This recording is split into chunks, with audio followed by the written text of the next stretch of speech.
কোৱা ৰবিল কওক কিছু আজি গোৱালপাৰা লয়াৰ্ছ এছ'চিয়েশ্যনৰ পৰা আমি পঞ্চৰত্ন পিকনিক খাবলৈ আহি আমি ব্ৰহ্মপুত্ৰৰ মাজত এতিয়া বিৰাজমান।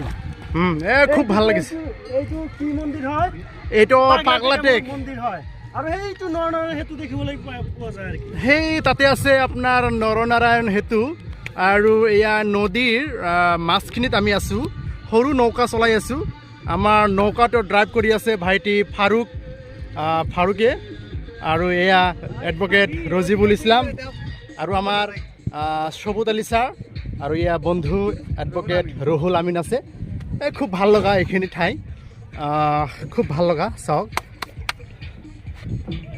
আজি আপোনালোকে ক'ত আহিছে পিকনিক খাবলৈ? আমি গোৱালপাৰা ওচৰে পশ্চিম ফালে অৱস্থিত পাগলাটেকত আহিছোঁ। আমি গোৱালপাৰা উকিল সন্থাৰ পৰা প্ৰত্যেক বছৰে জানুৱাৰী 1